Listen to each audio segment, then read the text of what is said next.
Uh, um, we are representing EBN, European Business Innovation Center Network, and we are the coordinators of the BIC Africa project.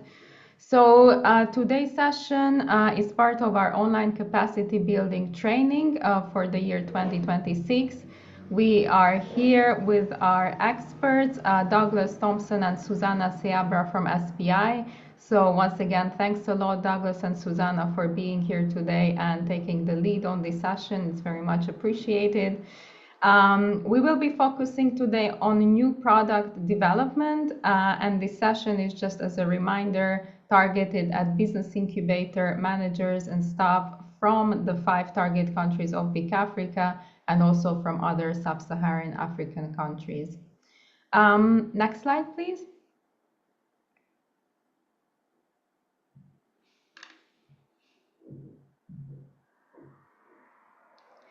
Okay, so just to quickly go through the agenda, we will start our session with the new product development process. Then the part B will cover how to get from the ideation to the market. Afterwards, we will go towards prototyping. We will take a small break of about 15 minutes after the prototyping section.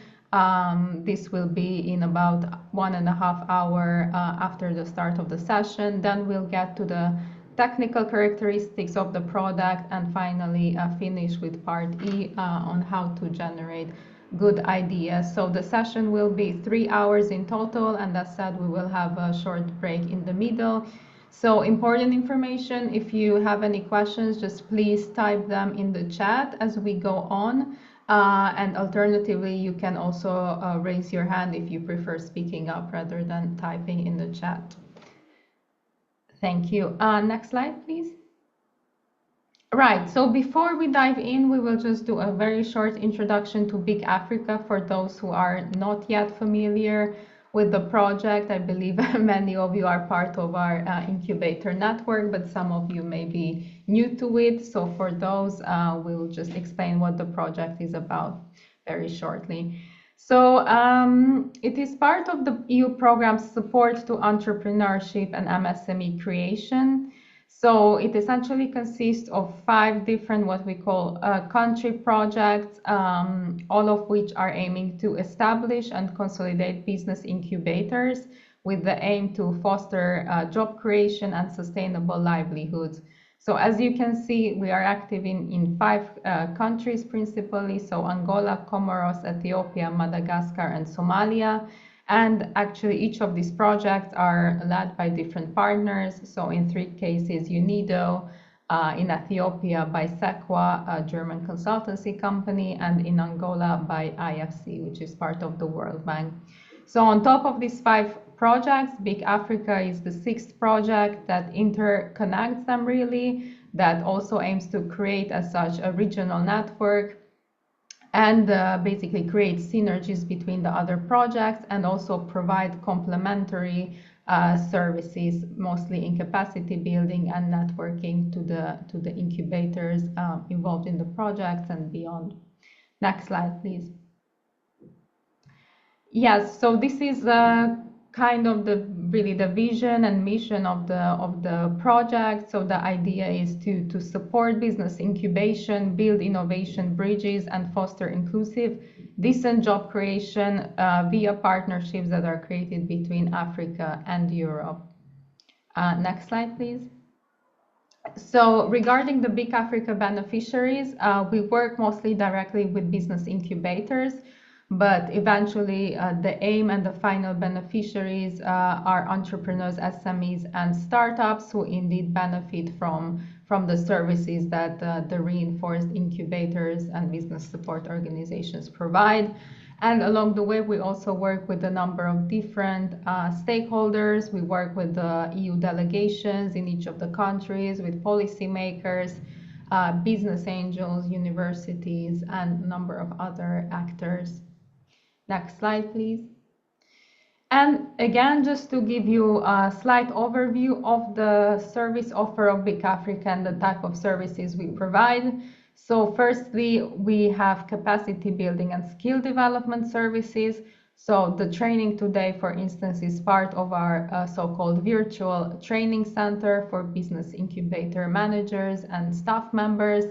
And we've also done more targeted and focused trainings on specific thematics on site. So in the 5 countries, and also 2 what we call African boot camps for incubators from all the 5 countries. So we also do services that focus on making better connections. We've had what we call soft landing and staff exchange programs. So hereby, we've invited African incubators to spend about 1 week time at European certified incubators that are part of the EBN network, with the idea for them to foster collaboration, learn about each other's organizations, and really learn about different models of incubation as well. And yes, and we also did the equivalent inter-African collaboration, which is the staff exchange. So hereby, as an example, we've had an exchange between incubators from Comoros and Madagascar, who again visited each other, and this way could learn from each other and see how they could collaborate in the future. Then based on EBN model, we also do quality assessment activities. So here the idea is to benchmark really the incubators and enable them to see what are their strengths, their weaknesses, and potentially how they can get reinforced with time, and to help them position themselves, let's say, amongst the other incubators involved in the project, and also on an African level. We've also been doing various diaspora related activities. So for instance, we have our online sessions where we invite successful entrepreneurs from the diaspora, for instance, from the USA, from Europe and beyond, and our aim here is to try to connect them with African-based entrepreneurs, and again see if potentially a mentoring relationship can be created, or if they can simply connect and again open up various opportunities. So these are some of the core activities, but we also do other things, such as, for example, we run an acceleration program specifically for women entrepreneurs based in Africa throughout the 5 years, and a number of other activities, but again, just to give you an idea. All right, so I won't take any more time, and I think we can dive into the session now. Thanks again, Douglas and Susanna, for being here, and really excited. Hope that all the participants will learn a lot and enjoy. Thanks a lot. Fantastic. Thanks so much, Christina. Maybe we could go to the next slide. So the purpose of today is to talk about the new product development process, and if we go to the next slide, just perhaps to introduce the people. The main person here today in terms of presenting the material, leading the discussion, and the main expert is of course Susanna Ciabra, who I hope you can see on the screen. I'll briefly introduce her, and then of course you'll meet her as we go through. So Susanna is a manager at a Portuguesa Inovação, SBI, where I am also I also work. We are a private sector consultancy, but we're part of BIC Africa, and have implemented a number of online activities, and also in-country activities as well as part of the BIC Africa. And thank you so much, Christina, and the other BIC Africa team, Dawes, for the invitation for today. So Susanna is an engineer by background. She's an expert in product development, having advised many tens and tens of organizations, be they public, private, small or large, on how to develop new products. And that's why we're very happy that she's here today to talk about these elements. She's also been involved in BIC Africa a number of times, as like myself, both virtually and in person. And so as she brings together, I hope the specific regional experience, the BIC Africa experience, and the new product experience that will be useful. Myself, I'm Douglas Thompson. I'll be taking more of a backseat role here today. I'm the manager of the international area, and also overall responsible for our activities within BIC Africa. And the point of today is as I said, to Susanna will describe in much better forms than me, to develop and implement, to help discuss and develop and implement some concepts of how to develop new products, both at an incubator level, but also I think importantly as a service to be provided to clients, to incubatees, to entrepreneurs, to small enterprises, as you know, especially those which are perhaps more involved in technology and innovation focused products. With that, I'm going to hand over to Susanna. Please go ahead, Susanna. And again, thank you so much for being here today. Okay, thank you, Douglas. Okay, good morning. Good morning for us in Portugal. Hello, everyone. I think it's good afternoon for you already. Okay, so as Douglas said, I'm here a bit to share the experience I had from, well, around 20 years in new product development, in helping different types of organizations in developing a new product.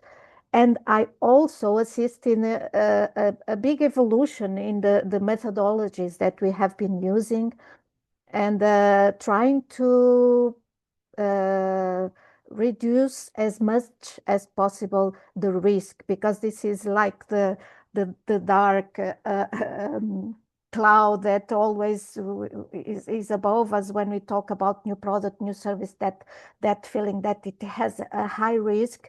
But the study and the experience and the new methodologies have been able to reduce this risk. And we really think that it's important to use structured methods to develop a new product, even if sometimes you are very flexible and you try to do things in a very fast and flexible way. Okay, so I would start by talking a bit about the essential parts, the musts in new product development. And of course, first of all, we need to talk about the opportunity. Okay, so the opportunity is more than the problem. It's not about the problem or the solution. It's both. Okay, so we need to find a good opportunity for our project, because we have this big challenge, which is create the right product at the right time with the right price. These three things must come together.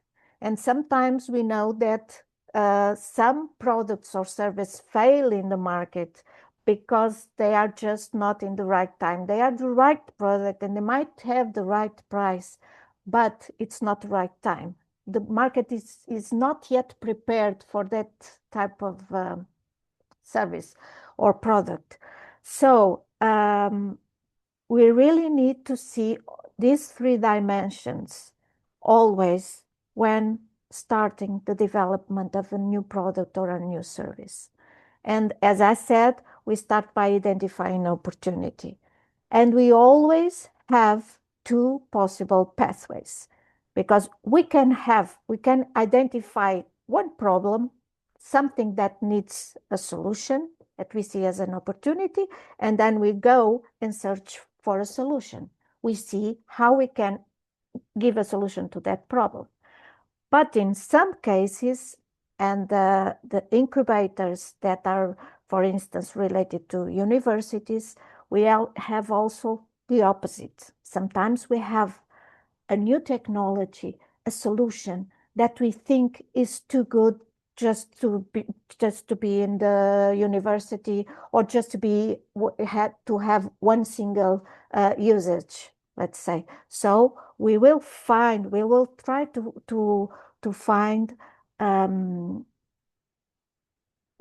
to find a good opportunity or to find the problem, to see how it can be solved. I can give you some examples. You see, sometimes we have, and I have been a jury and in mentoring programs with entrepreneurs, and we see a lot recently new apps, programs with or new businesses starting with new apps, and that starts from identifying a need, a special need related with the health or with the time consuming or with a certain profession, whatever. And then they try to solve it with a new kind of app, for instance, or a new application or a new service. We have, for instance, the European Space Agency. Here, I'm based in Coimbra, and we have a program and that the European Space Agency has many technologies that were developed to be used in satellites, to be used in the space, but they consider it can be used in any other sectors that might be useful. So they kind of show these technologies and ask companies to look at it and see if it's useful on to solve their problems. So this is a different pathway. It's in a different way. I don't know if in your case you are a more technology-based incubator or more like a local entrepreneurship based on a local level. But it's important to know that we can do this two different approaches, okay? So, but it's very important to find a new opportunity. It's always the way to start up and to start. And if we are considering an already company, working company, we usually do with this company, first of all, an analysis of the sector, the production and market data. How is evolving? The evolution in recent years. What has been the main aspects that they need that they identify as a trend inside the sector. New products introduced in the market, new companies coming up and see the competitive analysis, how they are or how their prices have been evolving. This is an important reflection as a start. And you, in your activity, can also use this to think about the products and the service at your own incubator.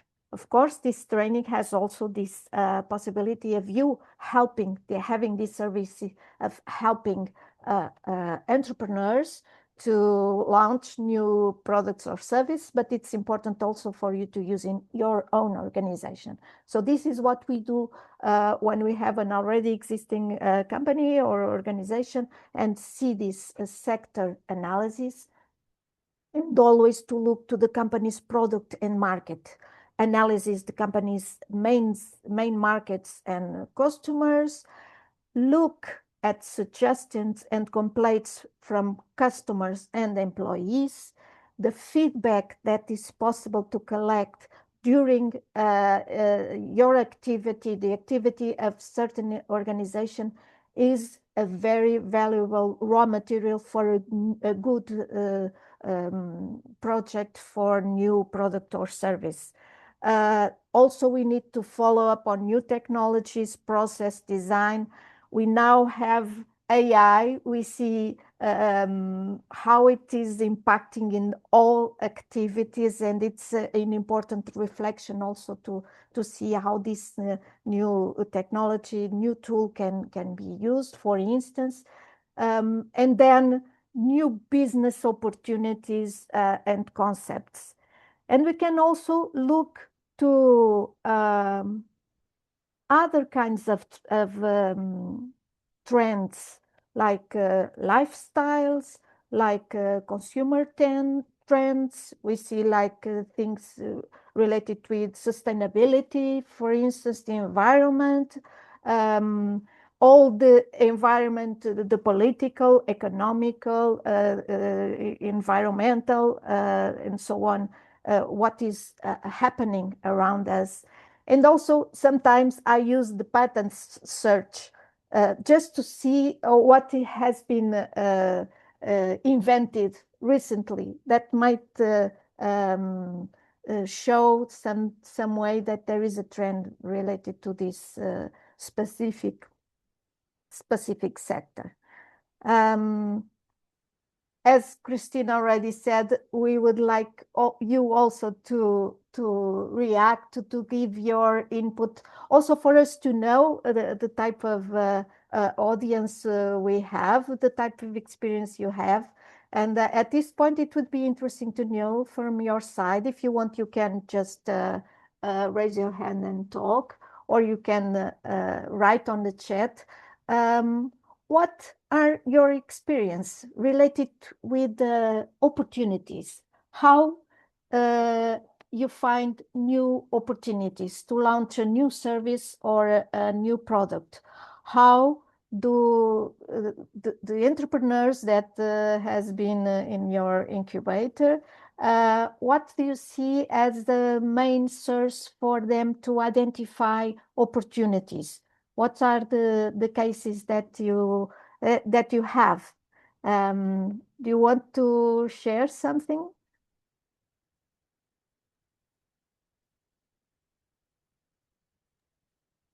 So please, anyone, if you want, just put into the chat or just raise your hand.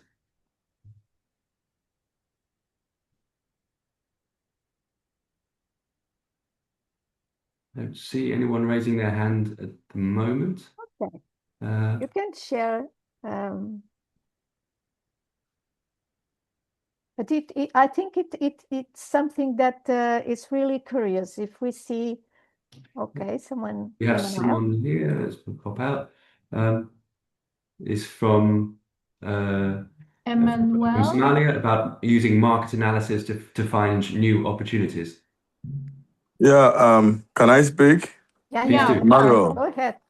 Yeah, I'm Emmanuel. I'm in Ghana, and I am the director for an incubation hub called Kumasi City Incubation Hub, and I'm also a consultant. And so sometimes in our consultancy job, where we're trying to offer mentorship programs, I've realized that some of our mentees are able to identify opportunities through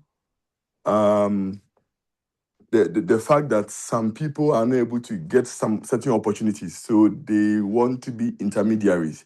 And so the fact that maybe where they find them. So let me give an example. I met one startup who says that she's developing a website for footballers, to be able to have access to play in the international level. You need to have some videos, you need to have a platform where the scouters will look for you and all that. And she realized that in Ghana, there are no such opportunities like that. And even if they have, the videos they have, they are not clear, they are not accurate, they are really bad and doesn't attract people. So because the footballers usually they most of them do not have managers and they are trying to manage themselves, they have decided to help project these people with a fee, which is a big platform they are creating, where they will come to you, take videos of you playing the football, put it on that platform where managers or scouters can go on that platform to search for these footballers who cannot project themselves. So I feel like that they are able to identify opportunities. One area is to find ways or they're able to identify opportunities where people cannot get to certain opportunities. So they come in as intermediaries to help those people to be able to reach those places they want to get to, because sometimes you are not able to get to a certain place or certain limits because you might not have the resources. So they have the resources, and now they are using the resources they have to help those who do not have those resources, and so that they can pay a little fee to take them to where they are. So in a nutshell, I would say that you can some of them identify opportunities where they realize certain people do not have certain resources to be able to get to a certain level, but they have, and they sell those resources to those people at a fee and able to get those resources. And by so doing, they're able to develop or get new business platform or ideas or projects to also make money from. And that's what I've realized from most of the startups that we deal with. They use their resources to help elevate people, where people make money. They make money out of the resources they have from those who do not have those resources to get to their destination. Yeah. Very interesting. Very interesting. In fact, it's.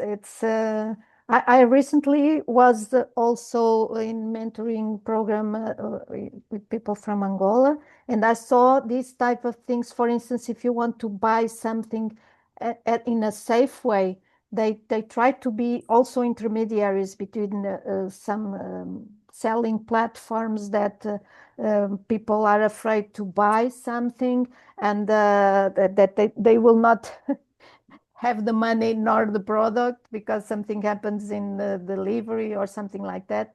So, and I realized that in some cases, to be this intermediary, and especially if it's for something that people that pays will earn money with this, will not just spend money, but it's something for him to find a job, a good job. I think it's an excellent opportunity and something that should be added also to this. Maybe Susanna, there's a comment as well, an interesting comment which I'll read out for you from Manasseh from Kenya, from Nairobi, about identifying opportunities through innovation challenges, sustainability innovation challenges for startups in the community, and involving tech partners as sponsors. So I think you might be talking about this later on. The solutions can then be identified and then developed into products. So providing solutions into social enterprises, which I think you might be discussing later on, which sounds very interesting indeed. yes. But yes. Yes. We have this. It's very interesting. These things about launching a contest on a certain topic. Sustainability is a very good topic, but sometimes it's a more narrow topic, and then people really identify opportunities for improvement and to develop some kind of solution. Yes, that's true.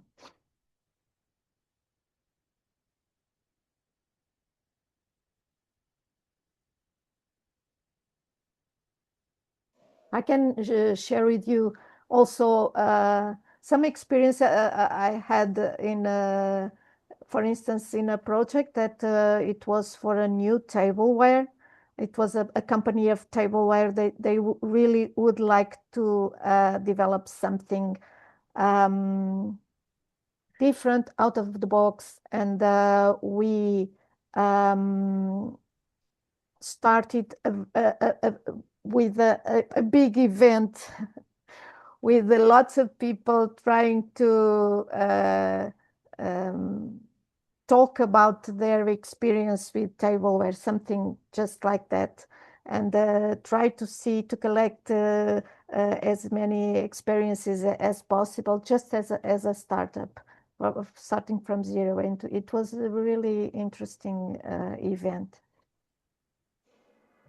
Susanna, there was just another comment from Abdi Fattah from Somalia, just saying that in their experience, they use market analysis to find new opportunities. Yes.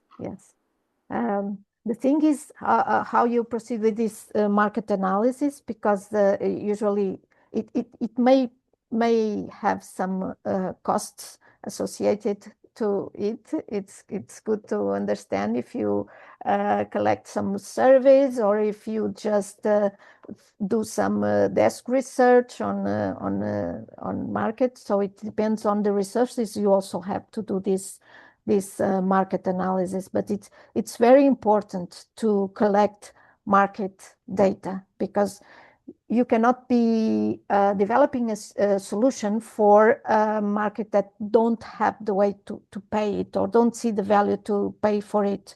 So you really need to find a good paying so that people really want to pay, or a good benefit for people to pay for it.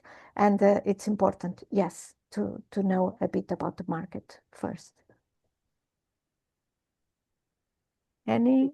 Thank you. I don't see any more hands up or any more Okay. anyone else. Thank you very much for your feedback.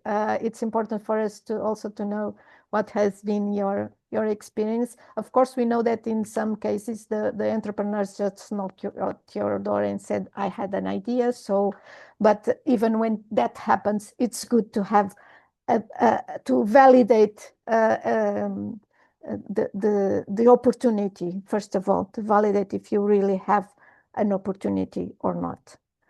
So the other thing I can say that it's very relevant for the success of a new product or service is the team. You also, I know you also evaluate that when you have a new team for a new business, a startup, or an incubee.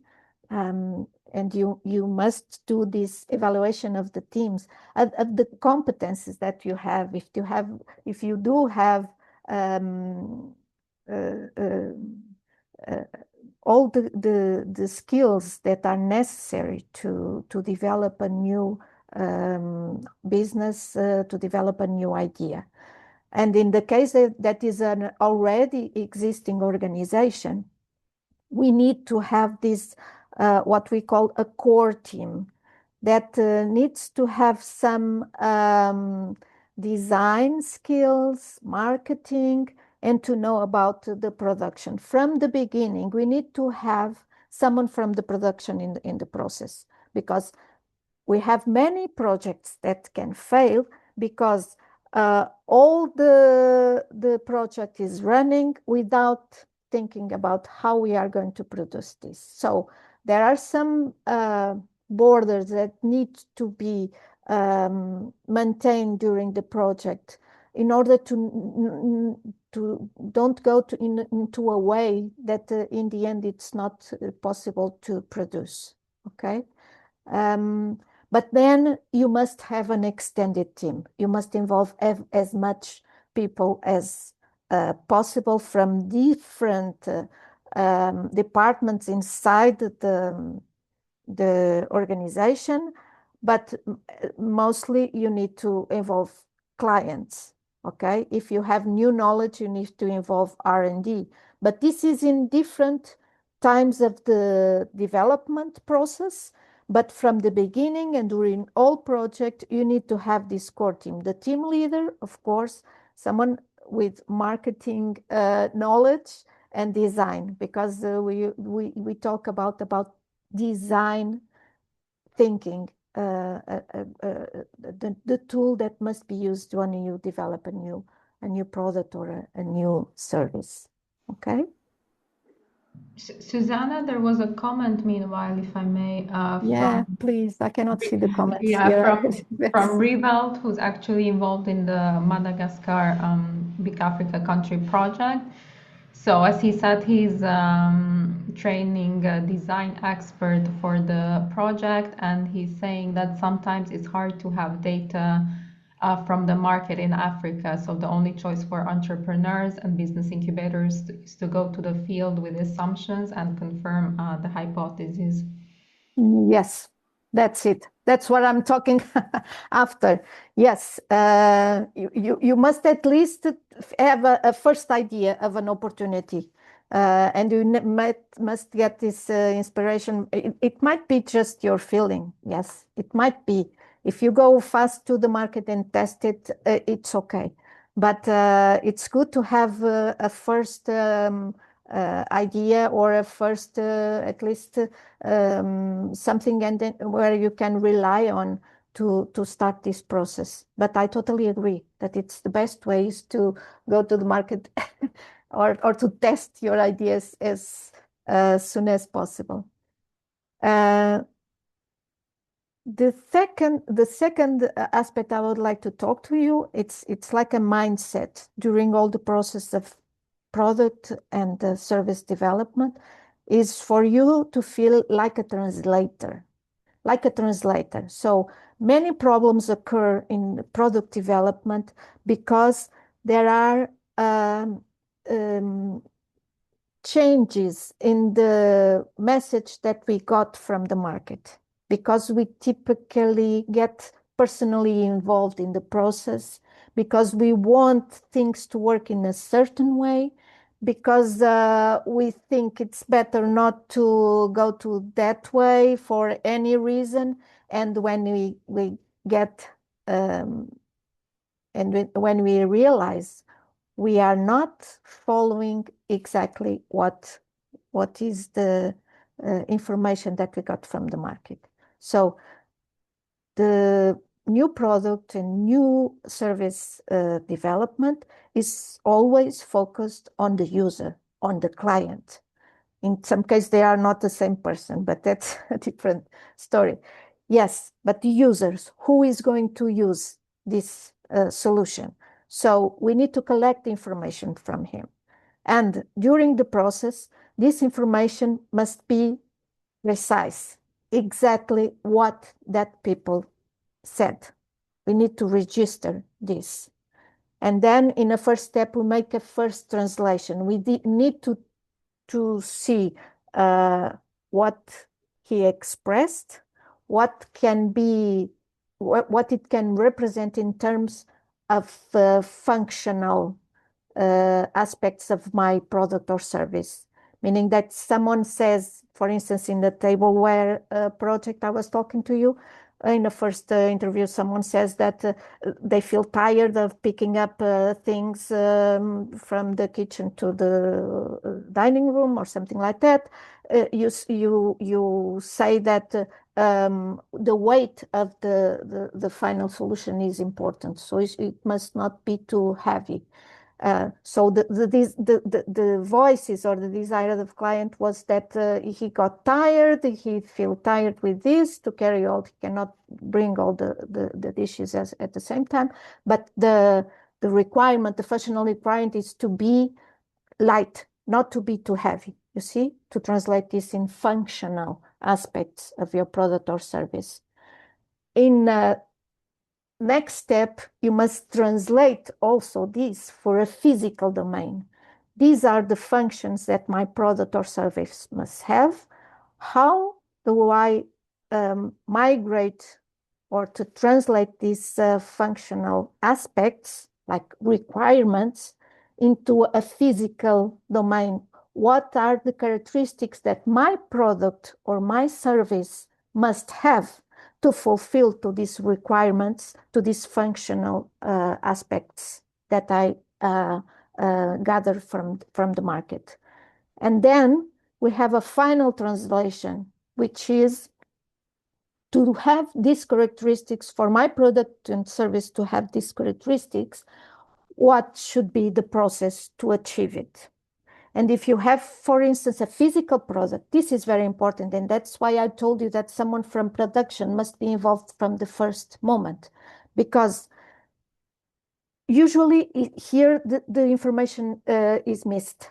Because when you get to the production, you see that it's easier to do a product. For instance, if someone says in the beginning that likes to feel a very smooth surface, but in the end, if you decide that in the process it's not, it's much easier to work in a different temperature or in a different way to make it more easy to produce, easily you forget that you had this requirement or this desire at beginning. Okay, so it is important that you always in the teams I had to new product development.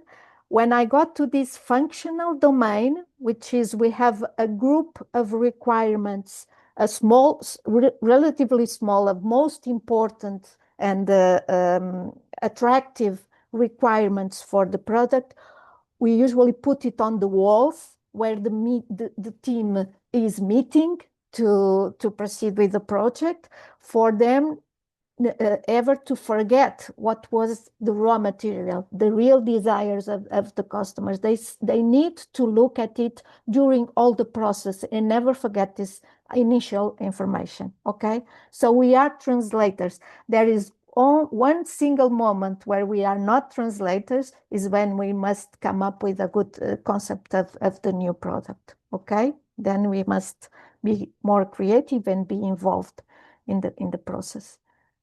The other aspect, and I think you may be surprised about this, but what I see happening in many companies or organizations when they start a new product is that they don't do a proper documentation of the decisions they make. So sometimes they just go around because they forget why they took this decision in the first steps of the project. You see? So I'm not talking about having reports or big, it's to have just one paper, one single file where you register what were the main findings in the interviews, for instance, where you register the selected requirements, and where you just register why you selected those requirements to proceed, why you eliminate some possible concepts, for instance. Just register all this information in the shorter document possible, because as the initial requirements, you need to have this information during the process. A product development must be like stairs. You go from one step to the other, and you cannot go down. Meaning that you cannot take the same decisions you already took before. So you need to do this documentation in order to be agile, to run in time this project. Okay. Susanna, just another point in the chat. Maybe you want to ask it for Maria Pedro from Angola, who's in the Netherlands right now. Can we introduce ideas, or are we looking at incubators that already do exist? So I think the question, my understanding of Maria, if you want to explain any further, that's fine. Please do put your hand up and talk. My understanding is, within incubators, how can these processes be implemented? But I'm not sure I fully understand. So, Maria, if you want to either explain further in the chat or put your hand up, then please do. I think the idea is precisely this. If you are starting a new these tools, I don't know if Maria wants to intervene, but we have these two possibilities. You can have an already existing organization that wants to launch a new product or service, or we have someone that wants to launch a new business or a new incubator or a new project, and wants to see if it has it will have success on the market. But to launch a new incubator, a new project, this is more like all the process you all already know from entrepreneurship. We are talking about a specific product or service that you could launch in this incubator. But of course, if your product, let's say, is this new incubator, again, you need to follow these steps as you follow as a new company or a startup. You need to always follow these steps to know exactly what are the potential you have in the market, and to collect information from these possible users, and then to treat it along the process. Okay, so if you're starting a new incubator, I would say that you need to go to the field and to understand what are your possible customers, what are possible entrepreneurs, for you to refine the type of services. In that case, your services would be these features of the new product or the new service. Okay. Maybe I just carry on as we're talking. I mean, some good points being made about documentation here, first by Mikael Heldana and then Ali Abdifatah responded. So the first point, I think the main reason for that is because of a lot of decisions made by startups are usually in an informal setting. In addition to that, there are a lot of times startups are focused on the idea and pushing the brand and solution, documentation being an afterthought, and then a response, another point, but keeping proper documentation for everything happening in the business process is one of the challenges we face when interacting with entrepreneurs. They always seem to be in a hurry and neglect the documentation part of their works. I know that so well. Everywhere the problem is the same. So when I'm there, my team is doing that documentation. It can be really, we must tell them that it can be really simple register of the decision. We need to know why they took that decision in that time, and not to go on circles in the sense of going back to the same decision. They have again the same idea. I saw this many times happening. So it's important that you put some decision and that you decide that I'm not going to back because I had good reasons to take this decision. Yes, Emmanuel wants to say something. Go ahead. We have a hand up from Emmanuel, exactly, Emmanuel Asante Okoto. Please go ahead to speak. Okay, can you hear me? Yes, go ahead. Sure. Yeah, I was happy when you were talking about the team that the startups need to, the entrepreneurs need to have a team when it comes to product development or coming up with a new product and opportunity. Yes, but in our part of the world, I deal with many startups, and that's one of my my strategies. I always tell them, have a team so that you can motivate each other, and also have consistent meetings.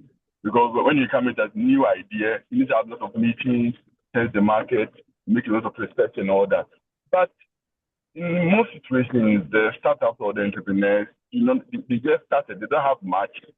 So I want to ask, how did they get the team? Because maybe bringing somebody on the team, the person might demand some little stipend, or because he's using the person's time and so on. And usually, the idea is from one person. He owns the idea and he wants to start his business. How does he get this team members? Maybe someone a little bit knowledgeable in marketing, maybe in research and all that.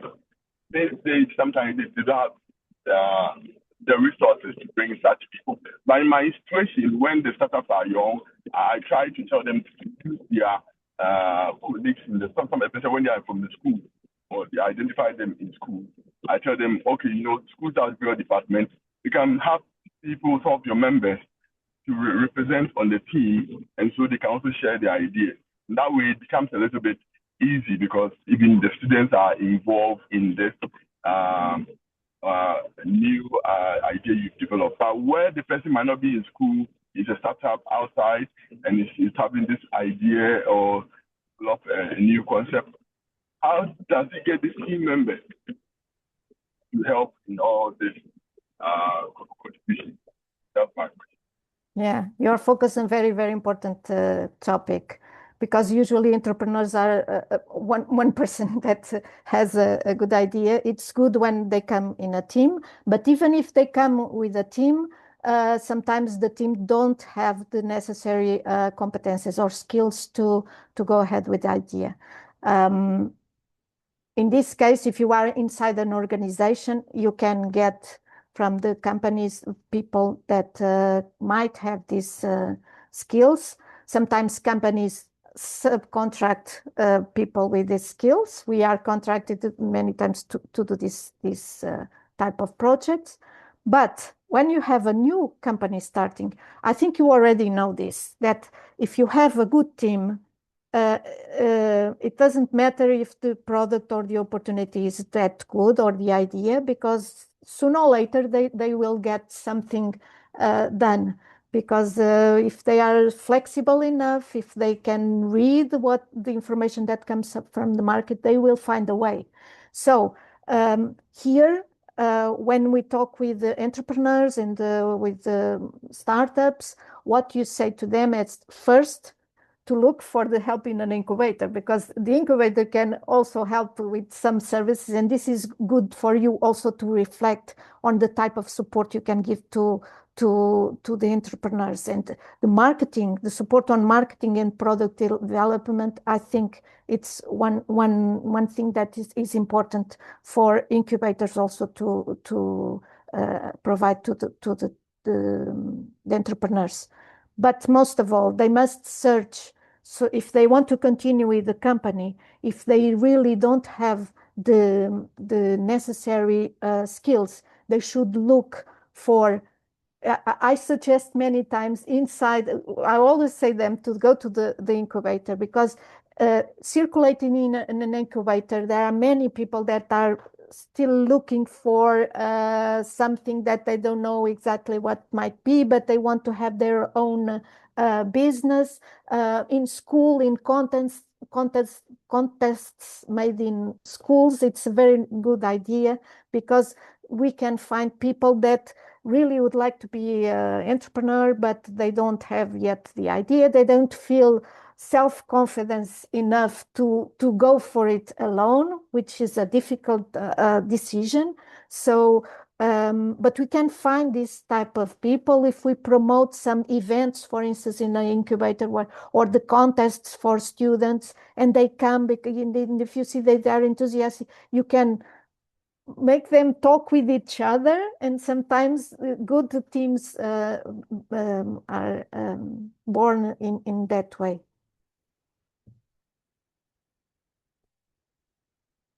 I think it's a good suggestion to go to schools. Yes. And now I would like to talk a bit about the risk, and to know also what you think about this idea of the risk, because usually some years ago, you used to say that in Europe, people don't like much about the risk, that in USA, you have more people that are more willing to take risks. But it has been a big evolution. I know that in different cultures, this has a different reality. But most of all, what is important is to all the team that is launching a new product or service to be aware that there are risks, but we have ways of reducing it.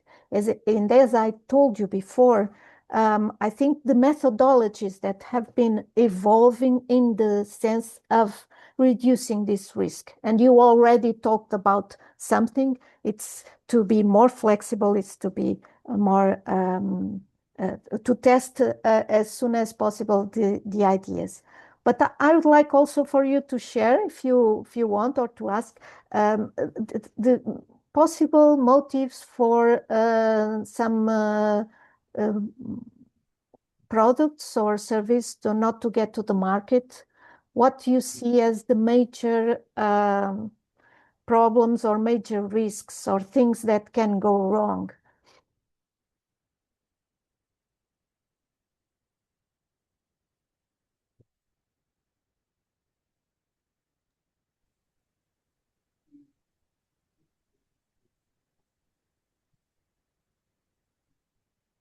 Well, as people think, Susanna, perhaps one of the points which was made earlier was in relation to how much time the entrepreneurs have in regard of, in one case, doing documentation.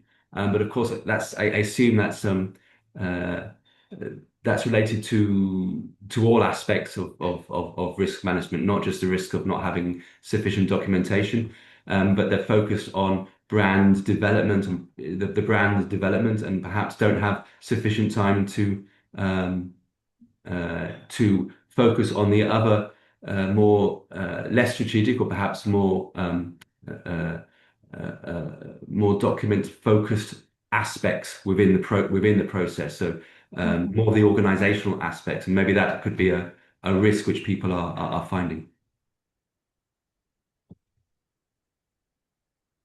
I always also related to what you have been saying. I don't know if you have the same experience, but usually we have entrepreneurs that are really in love for their idea. They think that this can only go right. This can never go wrong.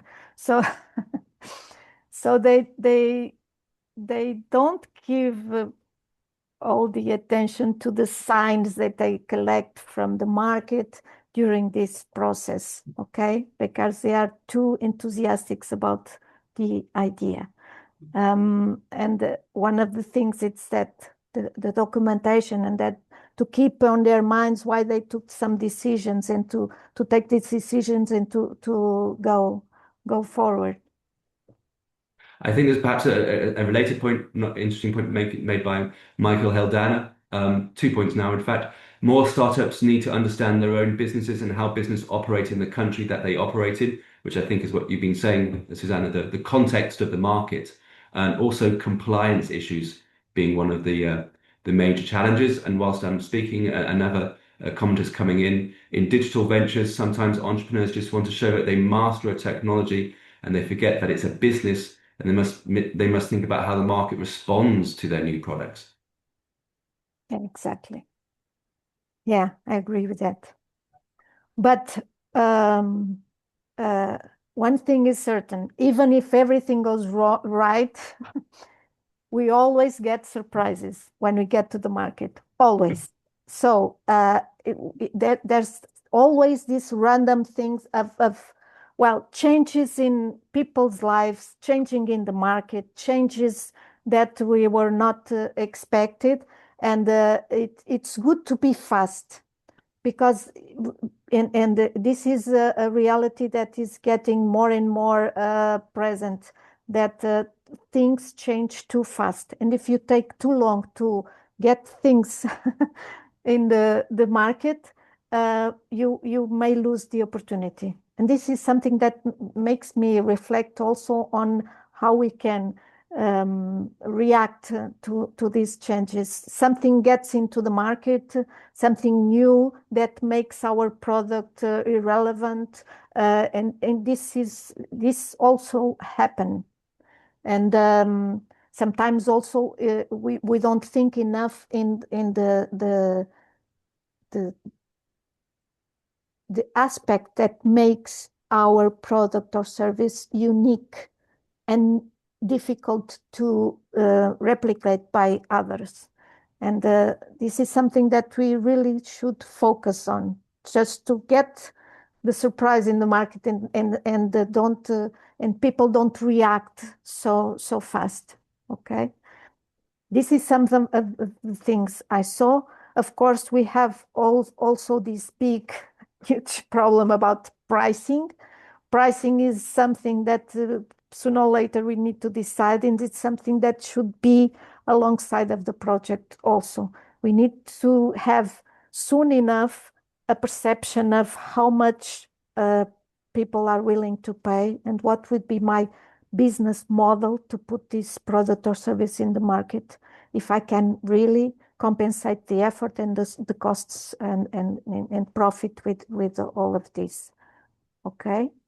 Susanna, there's a few more comments. I think one related to that from Maria Pedro about the fear of not having a good revenue model, which of course is partly related to prices. I'll just go and put two or three of them to you just now.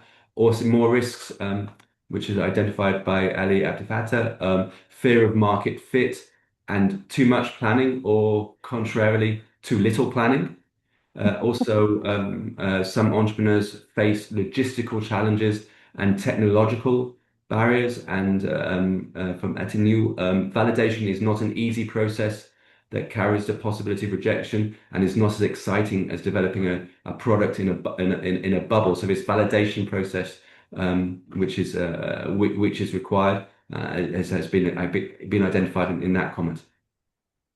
Yes, totally agree. Validation is very important, and sometimes it's not done in the proper way, and with the proper attitude maybe to collect and to understand the feedback that we are collecting when we do the validation. Excellent. No more comments at the moment. Yeah. Okay. So we can proceed maybe to talk about something that you probably are aware. It's used exactly for new projects starting, new companies, not exactly or specifically to new product development or new service development, but the lean startup concept. It's something that came also from this evolution from the new product development projects. Well, we understand that we must build, measure, learn, cycle. This is a cycle. First, I talked to you about steps, but it's steps along the process. But these steps are taken maybe after a cycle. You do a cycle, and you take a decision, and then you go to the next steps. You can never go back in the steps. I hope this is clear. So Lean Startup is a methodology that focuses on creating a business and product quickly with iterative testing, okay? One cycle after another. You know this is true, but it's not mean that you should not document it. It's after each cycle, what was the decision or what were the main conclusions. Otherwise, you will be cycling and cycling and you don't go out of it. So you must begin with building features, measuring impact, learning from the results to inform next steps and to register what are the decisions you took. So always this cycle has always the customer in the center. So it's always about this translating role that you have in all process, and you must never lose this from your mind. Remember what I said, that we must put on the walls, not in the computer or something, on the walls that you are developing the product, the requirements of your client and your market. And you must have this attitude of make a iterative process. When I started doing this, things were very, very different. So we advised the entrepreneurs to make a big business plan before they do anything. They made a big business plan with a Excel sheet with they put the costs and the revenues and the projections for the next years. Blah blah blah. They learn how to do it before they test the product in the market. So now it's totally different. You know how you need to plan, but to plan in a flexible way. There's no now we have more flexible tools, as you know, the canvas, the business model canvas, the other things that are very visual that you can put in front of you, put on the wall again, and you can use in a very flexible way and not to have this heavy planning that used to be. So that was a big evolution, and I think that was really, really important because we learned also with the implementation of these tools, and to keep now it's really lean. We selected what is really important in the methodology and focus on being flexible and being fast and not waste many resources in proceeding, okay? And again, data-driven decision making. Please take decisions and register why you took that decision, okay? And why testing your assumption is so important? Because you need to realize that sometimes you have false positives from your first contacts. You can have false positive and false negative. If someone says, give your opinion, if you make a question, like if you already have show that you have an expectation on the answer. Would you like to have this? People usually say, yes, I would. But they really don't don't give it a proper thought about it.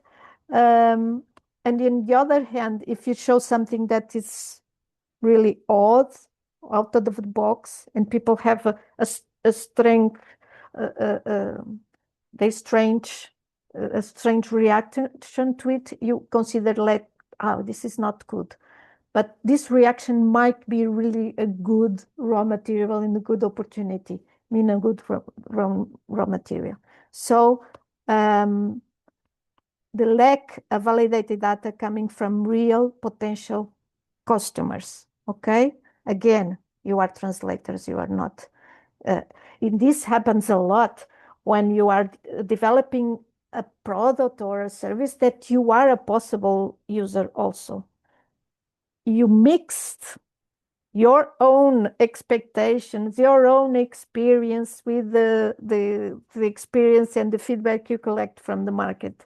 And that becomes a big mess because you have a certain, you are emotionally involved in the project. You had the idea, you consider, you have your own experience, and it might not be the experience of most of the people in the market. So you really need to step away a bit and to really focus on what the market is saying to you.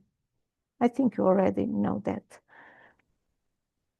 So first step here to make a first evaluation is to collect, or the first step I told you about this translation, what needs to be translated, customer voices, is exactly, literally what customers said in the first approach.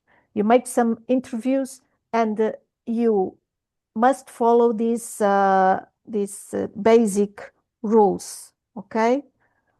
Ask about the most important problem they are facing. Don't speak about the solution ever. Don't be pushy. Don't you think that? Don't suggest things to the customer. Never do a closed question, yes or no. It's always very vague questions. Don't be driven by your product or service. You don't talk about the solution, whatever. You need to know the experience of the person. And talk about the present situation.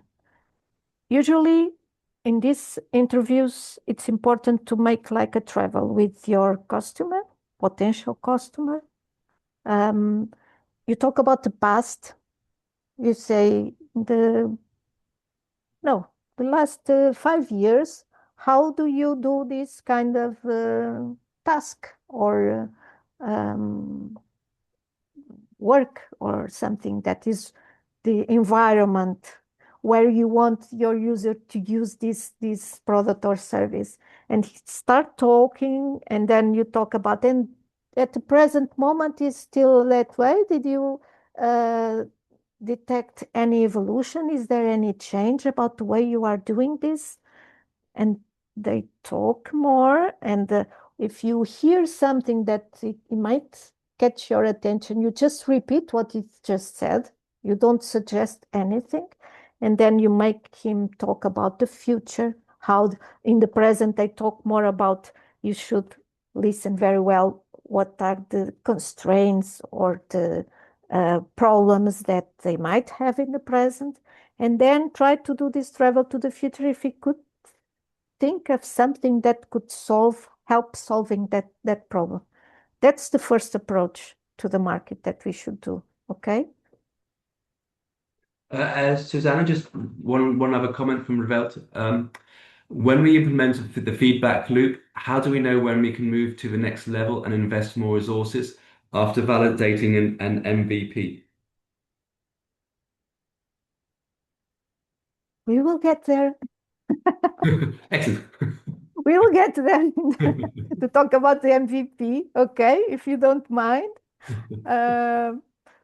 Yes, it's a good point. Okay, so but in short, yes, it's important to know that when you have the MVP, you did not invest the main.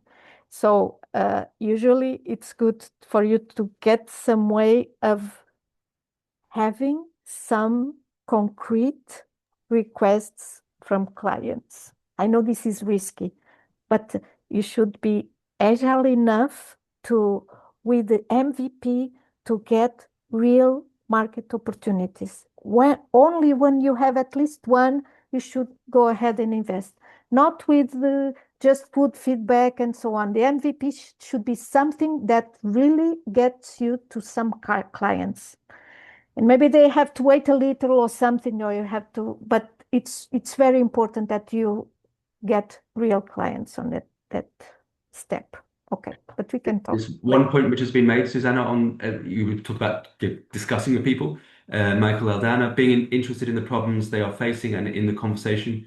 I mean, the point is here, people are more welcoming to sharing the issues when they feel heard. Yes, yes, yes. That's true. Good point. Very good point. Okay. Now, about this first translation, you hear, sorry, this is in Portuguese. The voice of the client, you can learn a bit about Portuguese also. Then you have an image because people, when we're talking, try to explain using a metaphor or something he said. And then we realize that we have the key point there and you try to translate it to a requirement, okay? The tableware must be light, as I said you before. It must not be too heavy. And how many interviews you can do at the beginning? If you already know this, please tell me in advance. But this is also important. If you have good interviewees, and that's another question, how you select an opinion leader, if you have access or not to an opinion leader. But usually after 10 interviews, you already got near 80% of the requirements. You should stop doing interviews when you get repeated information. When you do a new interview and you have not one single new information from the client, okay? I had projects where I had to do 15 or a bit more, but never more than 20. So if you are doing more than 20, if you are doing interviews and you are still here and raising the number of requirements, maybe you are not interviewing the right person, okay? But usually after 10 interviews, you are okay, more than okay. Okay, if you see here, after 6 interviews, because the first ones usually you add many information, then you start with an interview just to add 1 or 2 more requirements. And yes, it's important for you to know what is an opinion leader. I don't know if you want to share how you select people, or are you advise your entrepreneurs to make interviews. Of course, if you are doing this for yourself, for your incubator, you should, of course, the entrepreneurs are your clients and you can directly talk with them, or potential clients that are winning contests or something. But here in SPI, we use our personal contacts. We have many consultants, and we use a lot also people that we know from the organizations, from our family, so on, that related to a certain aspect has a certain behavior. For instance, in this consider this project about tableware, we looked for people that usually use objects in a different way. They like to change the objects they use. For instance, My father always buy a bicycle, and he always changed the features in the bicycle. He changed the wheels. He changed. Well, in the end, it's a different bicycle what he bought. So people that has this kind of behavior related to a certain type of products, they are very good opinion leaders and people to interview, because they're people that are not influenced by the opinions of the others. They can decide to buy something without already seeing someone that bought, and to hear the opinion. They can look and evaluate and take a decision.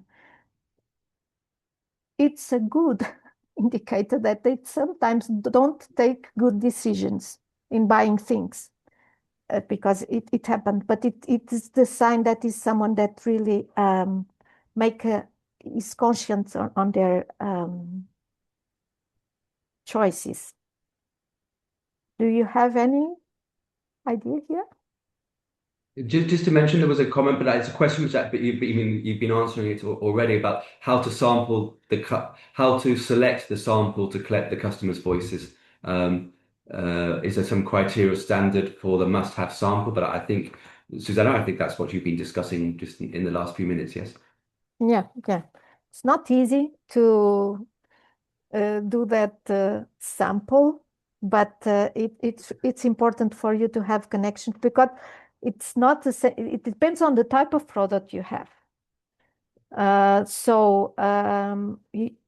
you need to look. It's not many people. It's you can start by five people to interview and see how you are. How different are these people in terms of giving you new requirements? Okay, but it's important to be a good choice. Okay, but we have it. We all. It's difficult that you're talking with your team and your family and your colleagues that you don't know someone that has this characteristic, and then you must convince this person to give you an interview. So it's like we do. We don't have this specific recruitment procedure. Later on, if you need to do surveys, yes, you can do that. You can define the profile, and then you can recruit people to answer it. But at this step, for 5 people, it's not worth it to do something like that. There's another point being made as well on the chat, but if we speak the language of researchers, we select interviewees in a purposeful manner, meaning we pick them based on criteria and characteristics of users we are targeting. So there's a point about using specific criteria to an idea of a research mind to identify the best people to talk to. Yes. I've been also working in some projects from the social science that they were recruiting people to participate in some samples to how do you say, to get feedback, the panels, to establish panels of citizens, for instance, to collect. And in that way, yes, we need to define profiles, and then but sometimes you pay to those people. When you define and when you recruit people, the researchers usually do it. They establish the panel and they recruit people with that specific characteristics. But yes, you need to have that attitude of more objective approach in terms of the characteristics of this panel. No more comments so far, Susanna. Okay, so now this is something that maybe your entrepreneurs are not willing to do. It may take some time, but it's important. If you get too many requirements, you should somehow organize and structure these requirements. You cannot proceed working with a big list of requirements that you collect from your clients or from the interviews, okay? So first of all, you need to organize it. There is this tool, takes too long, but you can search the affinity diagram or language processing diagram. It's like for you to make an average between sentences, because here you used directly the information that we got from the clients. But you need to define great areas where your requirements can be grouped in.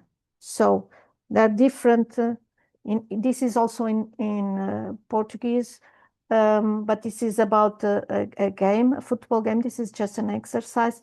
And then we have different areas like the players, the organization, the technical team, the game itself, the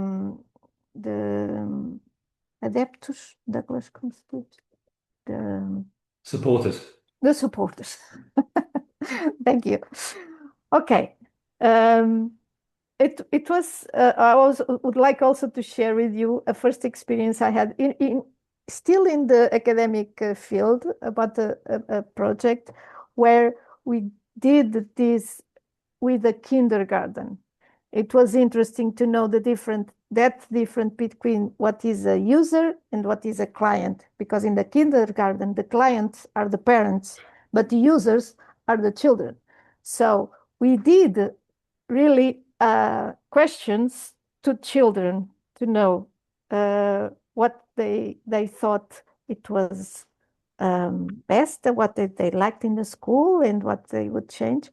And the result was really surprising. And I remember on this diagram, one thing that appeared, and it was really a surprise for us, was ceilings. Ceilings, the ceiling. You know that for the adults, when they get into a kindergarten, they always look up to down to see the children playing, to see everything is beautiful, and the parents get very satisfied if they see every well decorated and the beautiful colors and so on. But for children, they usually are looking from down to up, and they complained about the quality of the ceilings, that they were not beautiful, that they were not well painted, so it was a major concern here to improve this kindergarten, or to develop this kindergarten, the importance of the ceilings. Now you may ask that when parents come to the kindergarten, they don't look to the ceilings, maybe they don't give value. But if you say to them that the ceilings are like that because you collected feedback from the children about what they would like to see better in their school, maybe they will be very pleased to know that you really are concerned about what children feel when they use this facility. Okay. So the result here is just grouping and organizing and structuring the requirements. Okay. Because to go ahead, you need to do that. Again, it's not something for you to spend many time, but you need to have this group of requirements to be in front of you during all this process, okay? Then again, I don't know if you know this model, but you need to evaluate, to classify the requirements that you collected, and really to know what are those that are attractive. In the end, you will have this diagram. Well, you can put your requirements in these different quadrants, and you see the requirements that must be there. The ones that are one-dimensional, it means that the more present they are, the more satisfied the customer will be. And then these are the attractive, where clients really feel excited about it. And you do that by a Kano model.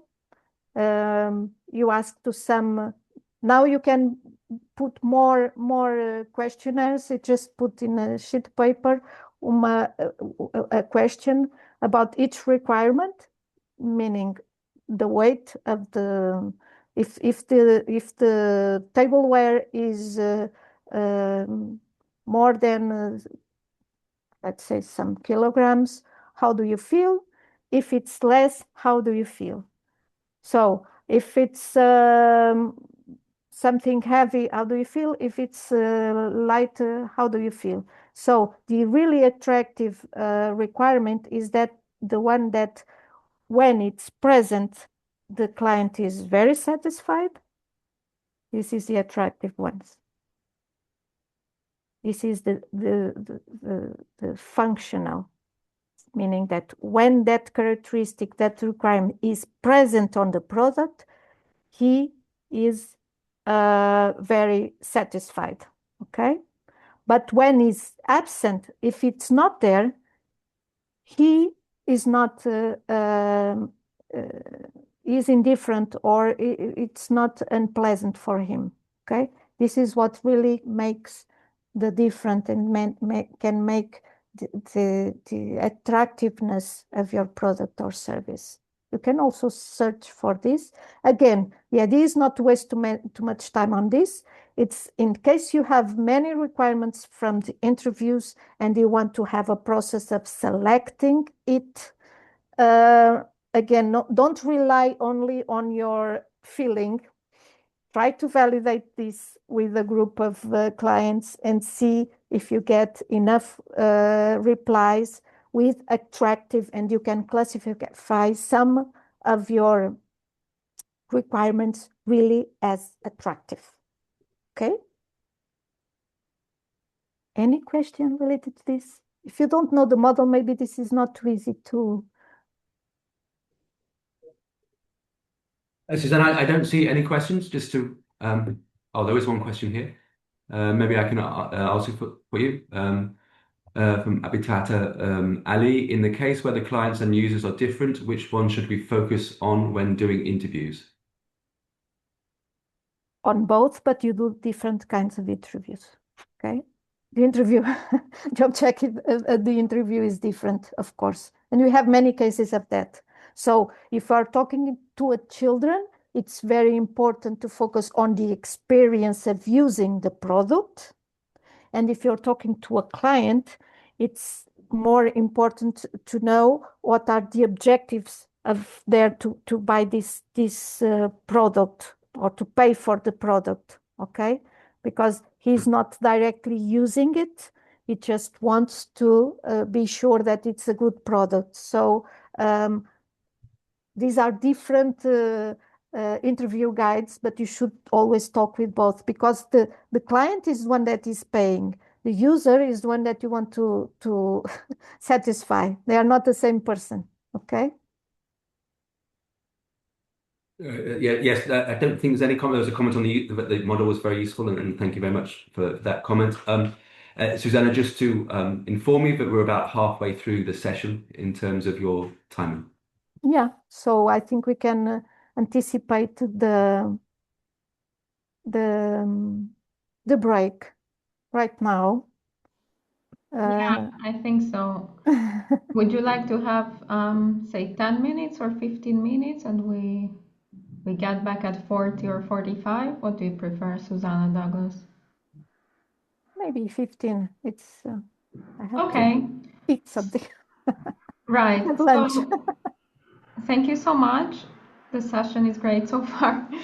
Okay. So let's find ourselves back here at 1:45 Central European time, so 12:45 Portugal Angola time, and 3:45 East Africa time. Hope that should all be correct. So Okay, in 15 minutes. See you. See you. Don't disconnect.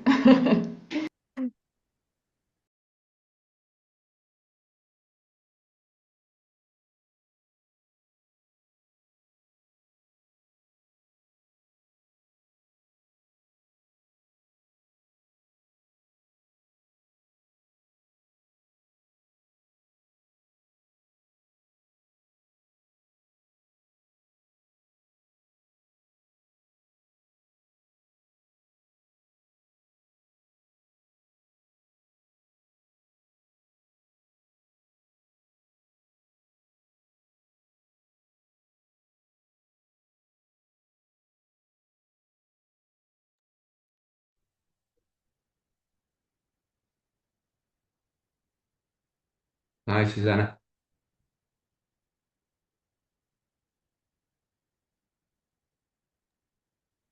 Hi.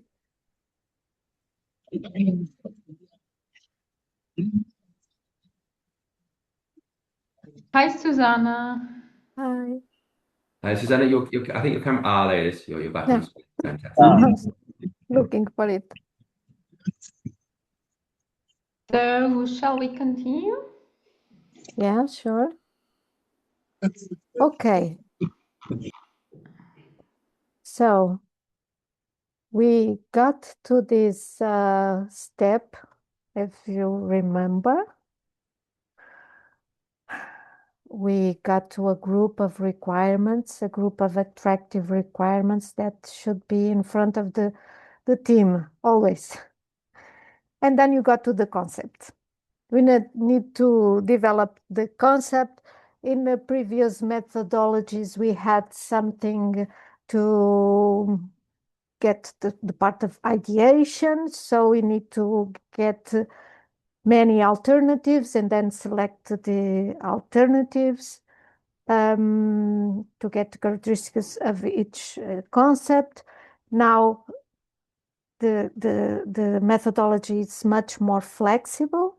But you need to have a good concept to come up with something that is really different. And I have been thinking, you see that the last point here is to talk about new ideas and to talk about creativity.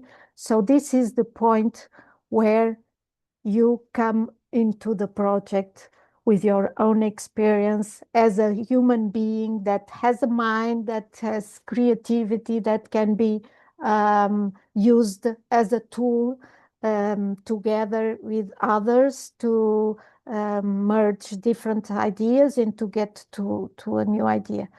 I'm always now curious or reflecting on how much AI can be used in all the steps that I talked to you before.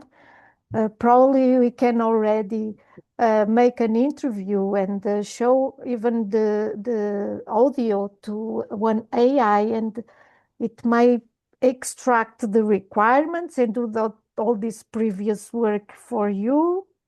Probably that can happen.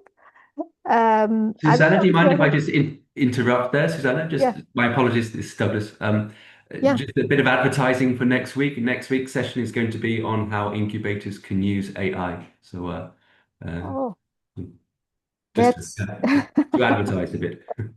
yes. And I believe that some of these steps that I've been talking, we can use it to make it faster, to make it more flexible, to make it easier. But I have serious doubts about this because one thing that AI does not have is the process of of the cycle of getting um, to commit mistakes, to learn with these mistakes is more difficult to do it using AI. And in this step of the concept, I really have big doubts that AI could be used here because to be creative, to use our creativity, we don't know the pattern or how it works exactly. We just need to put our mind working in a very, very irrational way, just throwing out ideas in quantity, not with quality. And I don't think that yet the AI can be used for that because AI can only search and give answers based in what exists. It still does not give suggestions of what does not exist. I don't know if you agree with that, if you have any experience, but from me, this is exactly, it stays exactly as at the beginning. You need to use your creativity. You need to be free of all the constraints that you have that are very useful for your life, but that can really inhibit your natural creativity. So yes, here you must use some creativity tools that I will talk in the end if we have time, and use it to really try to come up with crazy, stupid ideas that you look at it and you see something that might be interesting. Okay. Do you have any contribution on this?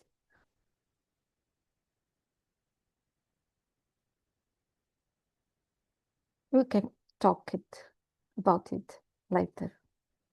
Okay, so we get to this very important topic of prototyping, of testing, of validating your idea, your product, your service, and it can be used in different moments.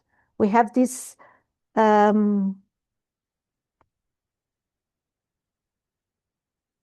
these objectives. We need to check if the concept is viable and if the customers approve the solution. So these two things that we need to test and validate in different moments of the project. Okay, can I do it? Will clients like it? Okay.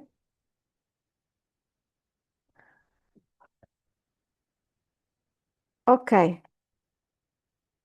And we have different types of testing. We have prototyping, prototyping, and we have the MVP.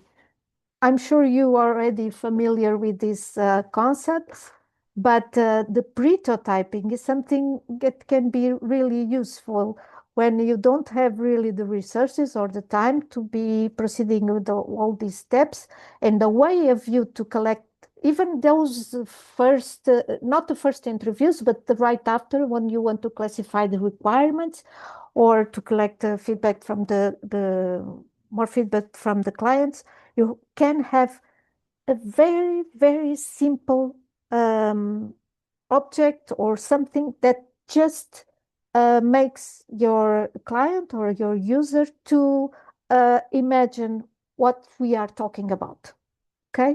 If you explain to be vague, if you get to the step that you already have a concept, you can do something really, really rough just to test it. Okay.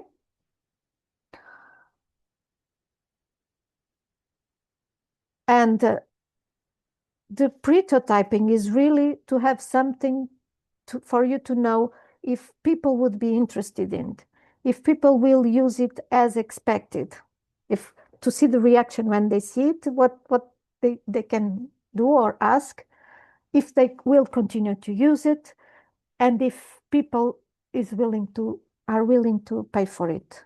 Very important at this point. Okay.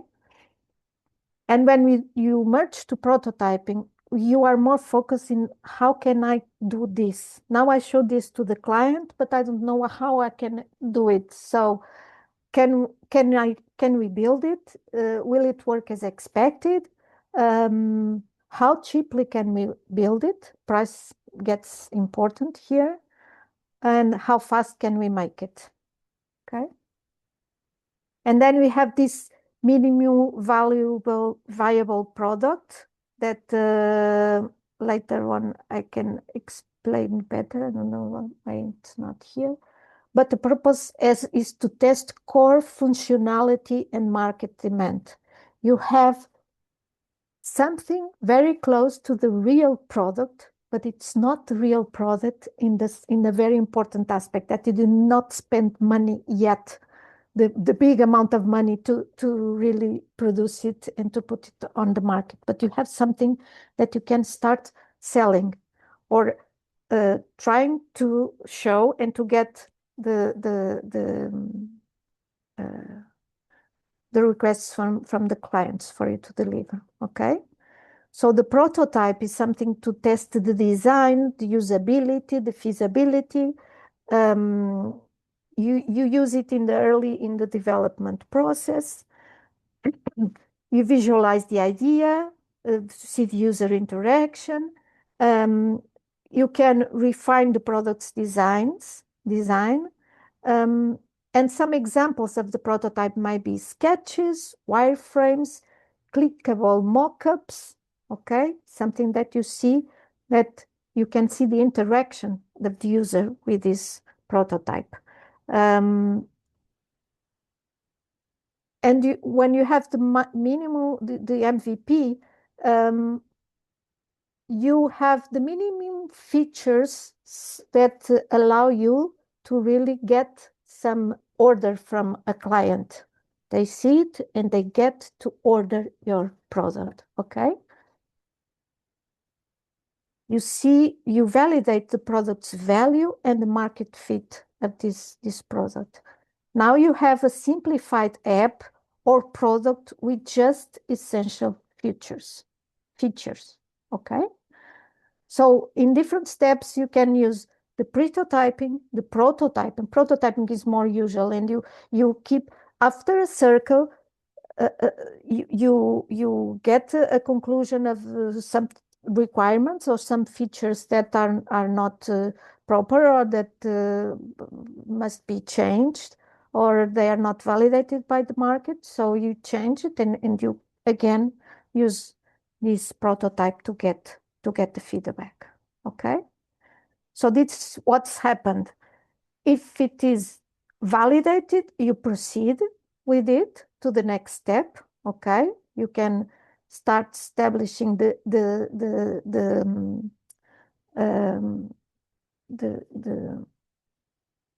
sorry, thank you. The specifications of the product. Each time you get something that is validated, you can start developing the specifications, the technical specifications of your product or service. But it's not validated, you must go back. You must go back. And then you must question your assumptions about your value proposition or about your purpose. And this is usually hard, as I told you before, because people don't react well when they had an idea and they want to put a product on the market and they think that this is really good. They don't feel very comfortable to be criticized. And sometimes a certain feature or characteristic seems to be for him is something that is differentiating. It's hard to take off some features that were identified and we think is good. It's usually in one of you already talked about this in entrepreneurs. Sometimes they delay the process because they want to put it perfect and they don't want to show something that is not yet the final. And it's very important, this testing and this validating, because sometimes you really need to put your idea away. And it's very useful and it's very important that you take this decision as soon as possible and at the earliest stage of the process, because it happens a lot that the original idea that you had, it does not mean that you cannot go with your project ahead. I see this a lot happening with entrepreneurs. If you have a good team, if you have a good opportunity, if the idea was not matching this opportunity, there's no problem with that. You can do it in a different way. All this risk that is talked about, sometimes it's the risk of a certain product related with the original idea. The original idea was not successful in the market. But during this process, you collected information that allowed you to have a different idea of how to use that opportunity. And you have a good team of people that is motivated, that is flexible, that can learn from the feedback that receives from market. So it's not the end of the world when something is not validated in market. And sometimes you really need to take this type of decisions, like in a new project, in an entrepreneur. You might have to zoom in because customers are really engaged with the specific characteristic of your product or service, but they don't care about all the offer that is in the package. So it should not waste resources in something that it doesn't give value. You should zoom out, do the opposite. The client really wants a bigger offer and a bigger service incorporated in a product sometimes. You need to pivot for a different customer segment because you find out that you're not directing to the right customer your product. Maybe you are doing something B2C and it must change for B2B, something like this. Or you are not addressing the right group of clients. The problem address is not that important and not worth solving. This is the most difficult decision. You don't have that good opportunity after all, or you have the opportunity, but the solution is not something that it's valuable for the client. Susanna, there's just a comment or two from Michael Aldana, which is, I think, emphasizing what you just said, but it's a huge issue. Firstly, but startups and ideas are almost like babies for the founders. Yeah. And then following up, but success for startups are often dependent on how willing founders are willing to change or pivot or to be able to handle constructive criticism. Yes, exactly. Something that is really important, but it's also possible to motivate them, saying that the important is to have the right attitude and to learn with the process. That's why I'm really not. I have doubts in the possibility of using AI because AI is not focused on the process, is always focused on the result. So I think that in some cases you really need yourself to get to this result of having this answer, and then see how you manage in all the process and how you proceed. Okay, this movement of cycling movement is very important for you as a person, as an entrepreneur, and as a team also. So you have here some prototyping tools, examples, wireframing, the SketchUp, 3D modeling, interactive prototyping. There are some tools that, well, I'm sure there are many others that you have been using.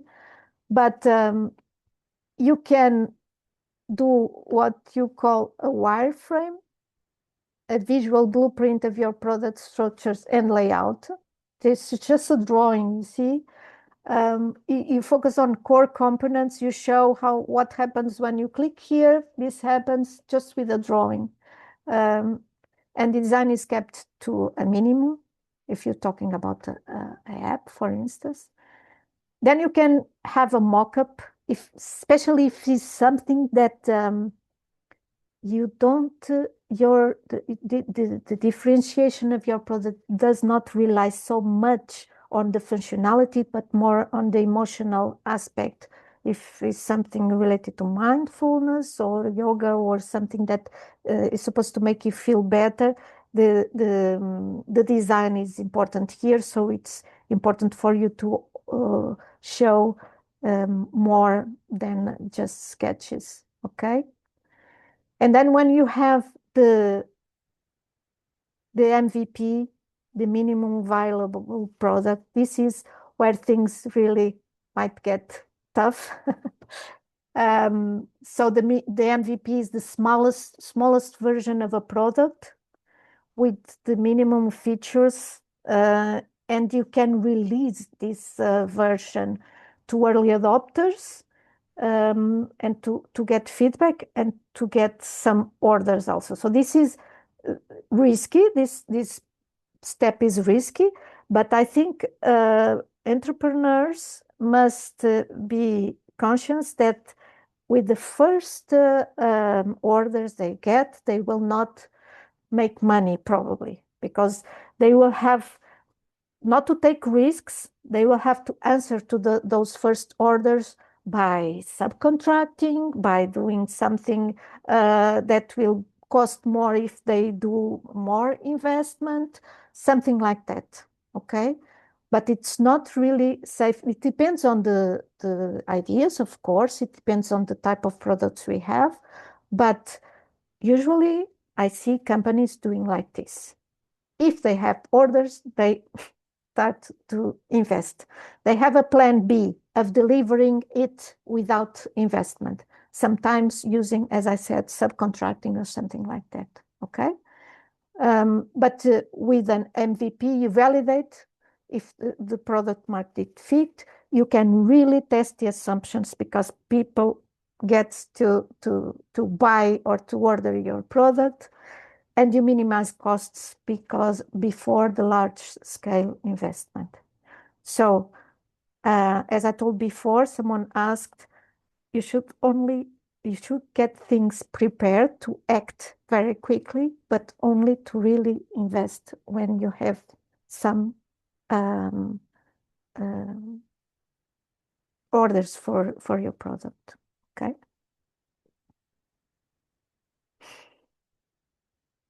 I have here some case studies, for instance, talking about MVP.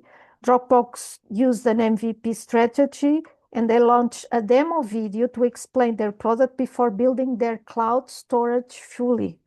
So they got early access registration, and this video was more like to validate the interest and market demand. We have also these Zappos, new shoes that really did not exist. They showed like this, like something that exists, but they did not start producing it. They did not have an inventory, so they had a plan B. They had some way of delivering it without being themselves to produce. Of course, if you have the core aspects of your product, you must be on your side, but there are many things related to the production that you can, in an early stage, just subcontract, okay? So, product and prototype validation, just to close this, how they work together. Start with prototyping to quickly visualize and test ideas. Use the MVP to release a functional version to users, and always use the lean startup approach to gather feedback, iterate, and to improve, okay? Minimize risk by testing and learning early as possible. Never aim for perfection, aim for learning. This is something very important.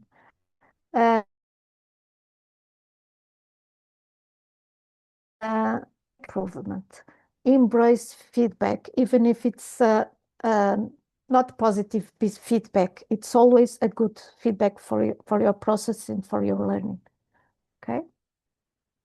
No, break has been already. Any comments so far about this wrap up? There's nothing on the comments. So okay, okay. So we'll move on. We'll get to the technical characteristics of the product, and here, well, it's different from case to case. It's very difficult for me to well, generalize what's coming back next. Just it's important what I said before, that now we are going to the technical features of the product or the service, and then the process, how you are going to achieve that. So in these steps, it's very usual that you, just to make it easy, that just to make it cheaper, you forget important requirements of your product or service. So this is why people from production and from other I don't know, the packaging and all these aspects must be involved. and must be aware of the requirements of this product, okay? Especially those that are really attractive. You cannot never put that in cost, okay? So you need to do the definition of final specification. You need to compare, benchmark against competitors to see what, in that moment, what is already there, and really check the characteristics of your product related to others if it's applied there. Review the entire process and identify critical success factors, and then identify potential implementation bottlenecks, okay? This is to go to the field to try to see what your product must have. And this is a very old tool that comes from quality management, but I still use it.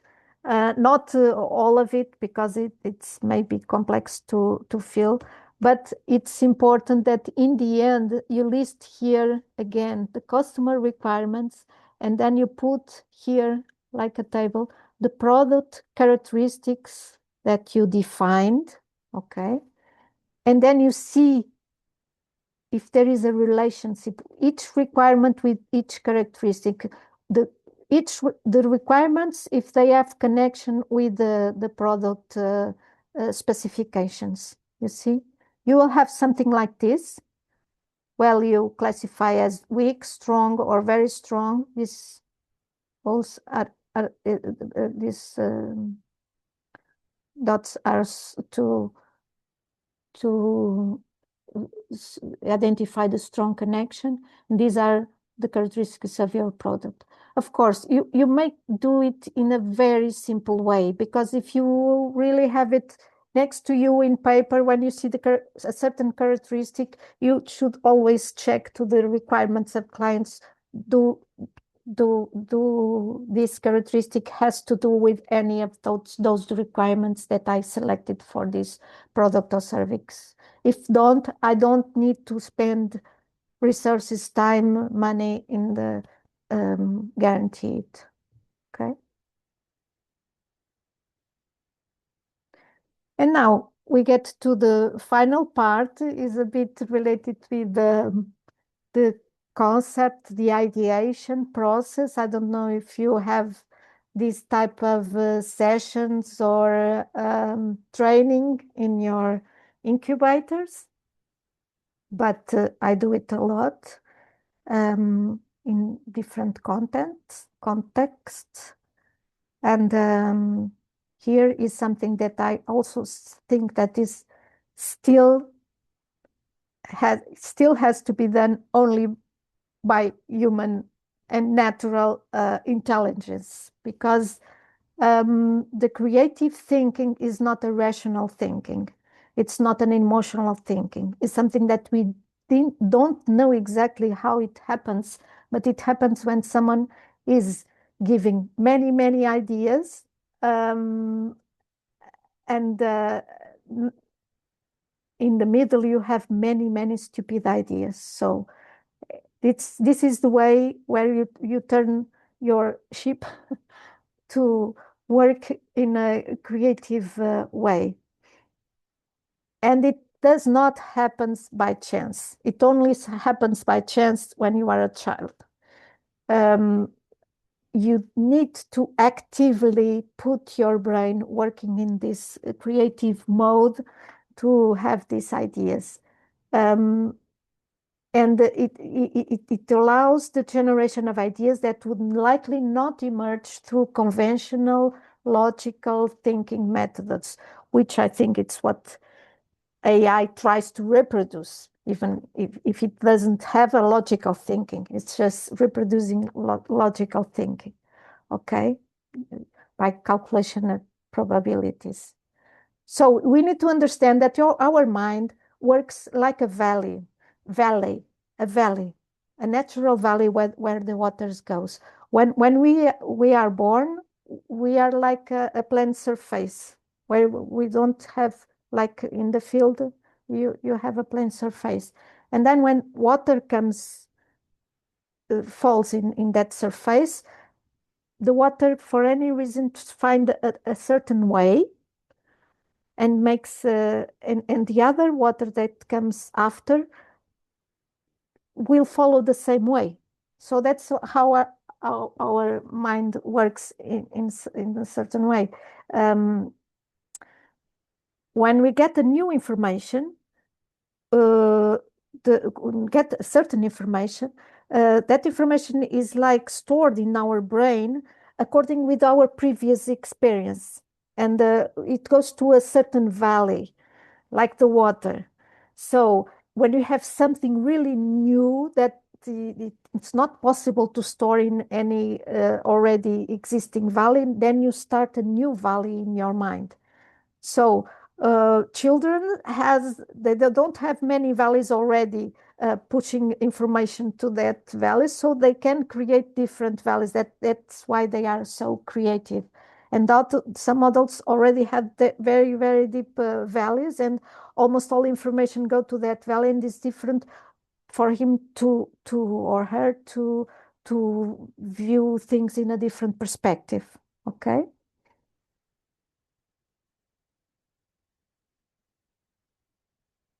Is it clear? Okay.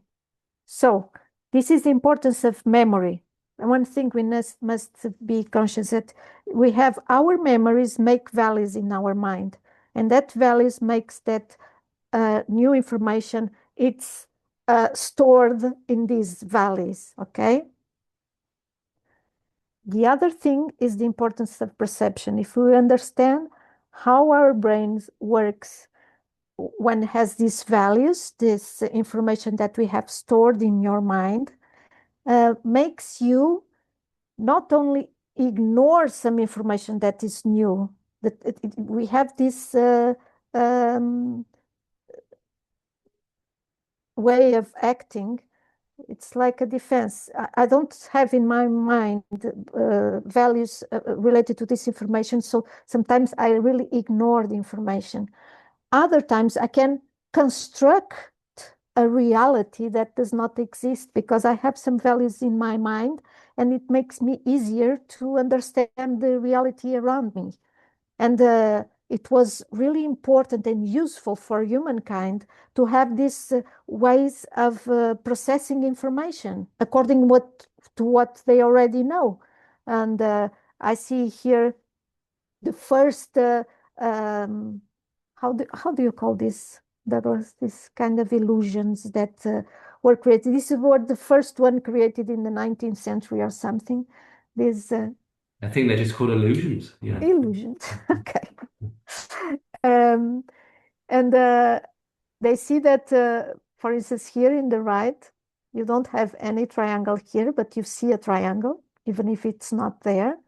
And here on the left, if you look to one of these points, the other seems that have something dark inside the other points when you are not looking at it. And many of these illusions. These illusions happen because our brain constructs a certain reality based on the previous experiences. And this it's very useful in some occasions, but in others, it does not allow us to have a proper understanding of what is happening in the reality around us. So the importance of perception is really to pay attention to the details. It's like mindfulness, if you know what it is. You really need to be present and to focus on the details. When someone is using your product, you need to really see if what to focus on every details of what is happening. And things that have disappeared, the things that remain, etc. The third aspect, so I first talk about memory, then perception, and then the judgment. Our mind is prepared to take decisions very fast. Even above all, if you have experience that are related to previous experience, it's you make a fast decision based on your previous experience. So if you see something that is strange, you can see right away that it's not proper, it's not going to be used. So you have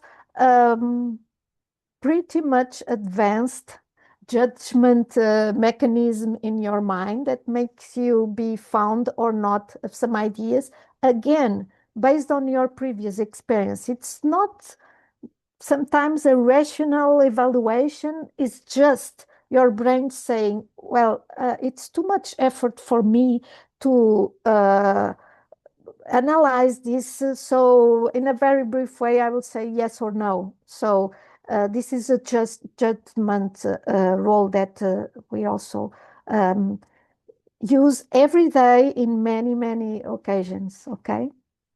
So knowing how our mind works, what we can do is try to use some tools to put it working in a creative way.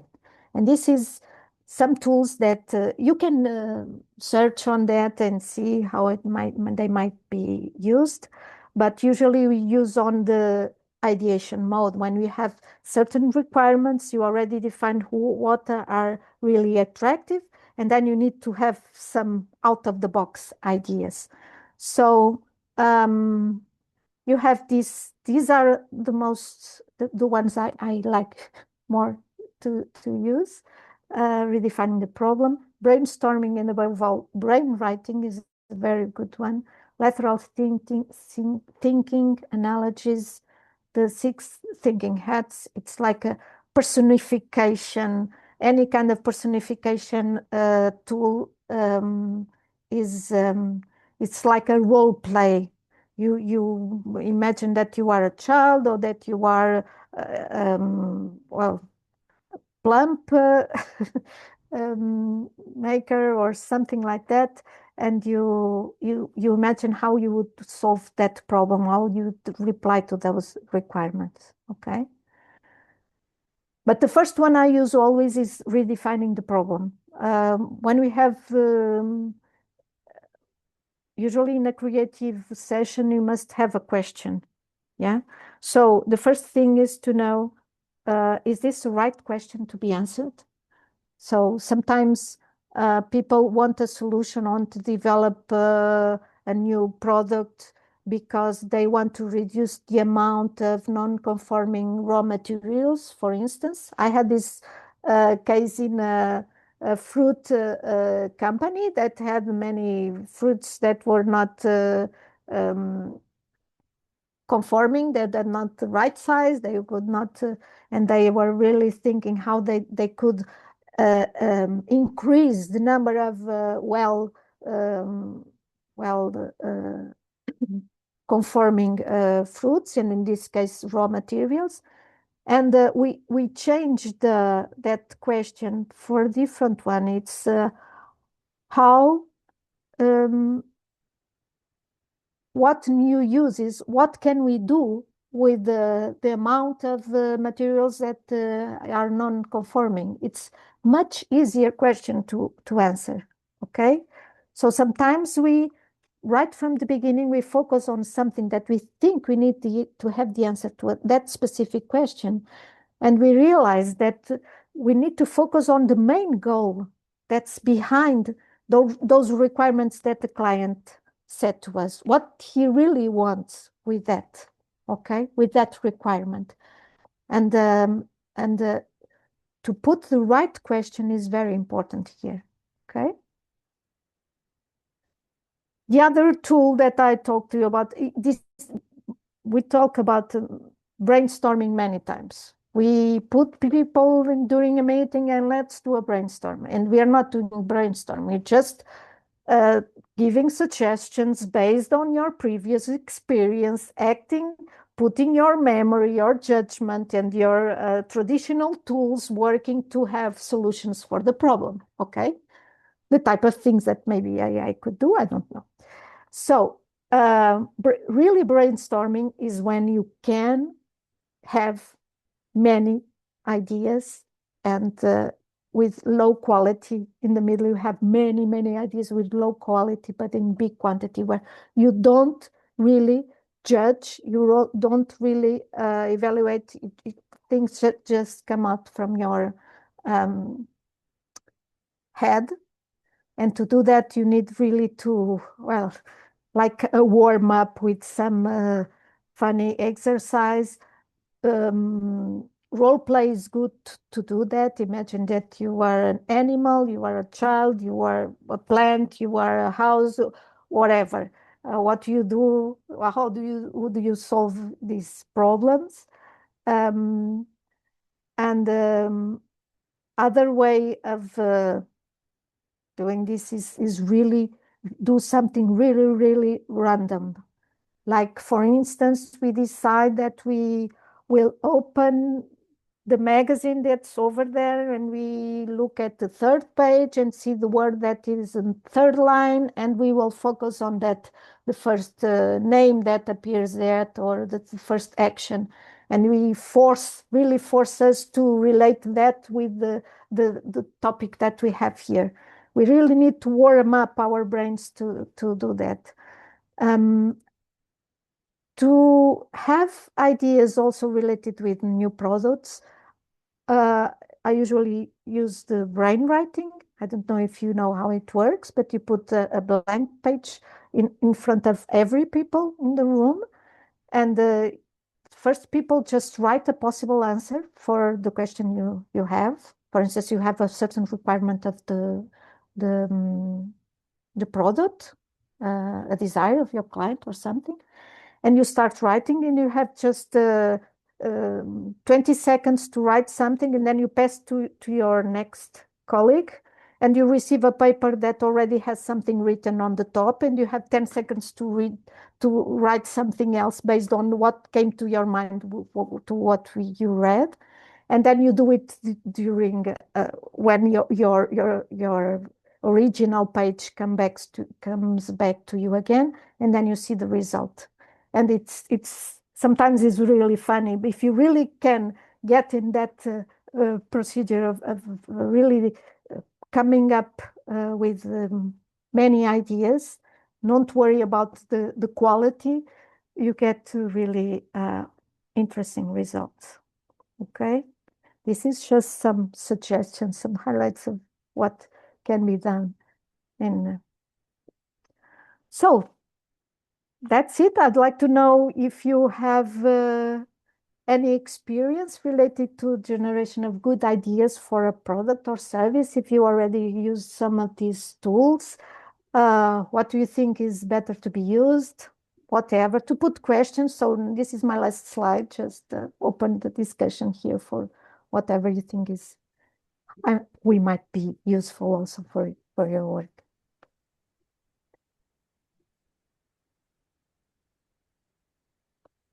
There's nothing actually in the chat at the moment. Please put your hand up and start. Anyone?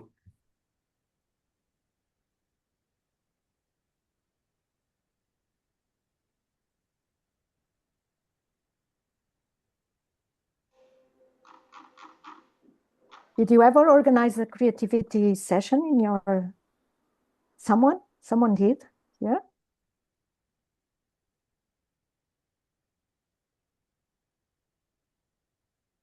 That would like to share?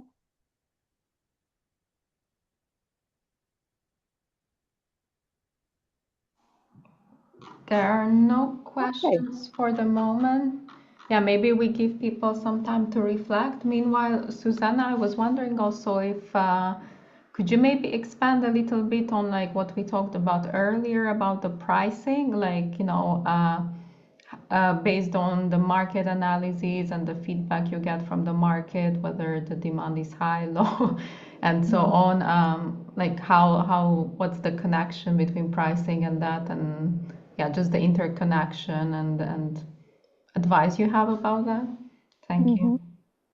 So yes, from the very first moment where I talked about prototyping, I think the most important advantage is for you to have a first idea of pricing, because in the first interviews is not the proper moment to talk about how much would you pay for it. No, because it's the moment for people to don't have any restrictions on what he's thinking. Maybe in the end you could ask, but you still don't have an idea of what you are going to offer. So, and you might want to come back to the same people that you interviewed before and to show this prototype, or this mock-up, or whatever you have. So that's the main objective there, is to know the highest price you would pay for it. So, and that's something that must be also during all project in your objectives and in your requirements, that you should not exceed this price.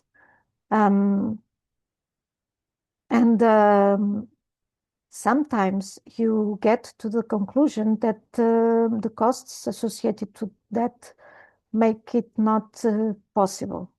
So you really need to reflect on your modeling, the business modeling you are using. Maybe you are trying to offer too much.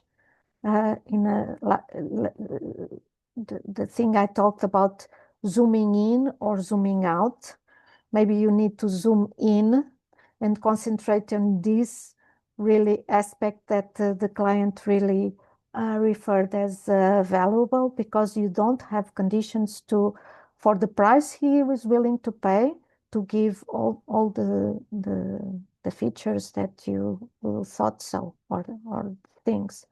Or maybe you must establish some partnerships to complement your offer.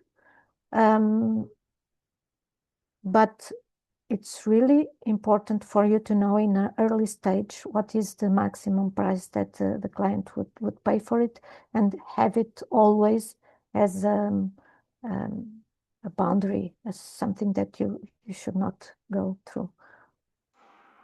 Thanks, Susanna. Yeah, and then in addition to that, I imagine besides what the client would want to pay, it's also important to see who are your competitors, because then that could also influence your price, right? Yes. In a competitive analysis, of course. Susanna, there's a comment which has come up. Often the biggest challenge for business incubators is securing the engagement and motivation of incubated entrepreneurs when different techniques start to overwhelm them, given how much technical content they have to understand. And the point is being, we know how much entrepreneurs value things that are pragmatic and easy to understand. There was also the previous comment was about successful startups are dependent upon how willing are the founders to change or pivot and to be able to handle constructive criticism. Do you have any comments on, or any further comments on, or examples on how to deal with individual entrepreneurs, for instance, to motivate them, to not frighten them when, in terms of the amount of technical content, for instance, and also to be able to prepare them for the kind of constructive criticism that their consumers will provide to them? Mm-hmm. Yeah. Well, the first point, really, sometimes we need to do some work with them, not for them, but with them. So I still use things on the paper. Sometimes we make drawings of a house, of a tree, of things that we are, was post-its or not, but things that we keep on adding on that same diagram in the wall, and to avoid them to have to fill paper. If they have to write something, to fill paper, it's not good. But if you do it with them in a meeting, instead of being just talking or discussing, just write things down and put there, and then they start maybe seeing something being built, something appearing. And even when you got a bad feedback or not positive feedback, you put there and you give value to it. It's good because it's really good when a client is transparent and give this feedback, because it's very common that people just say it's okay, they like it, they feel that they are fulfilling some kinds of expectation. And when you receive a wrong, a not positive feedback, it's very valuable for our work. You must think that other companies are doing this, and they don't know that it has no value. So I have this information, and this is very important for me to be ahead of my competition, because I know this. I know that I should not put effort on this. And it should always be seen like that. Um, and to try to make them build something that they see before their eyes, that they are getting to some result. Okay, always get to some result.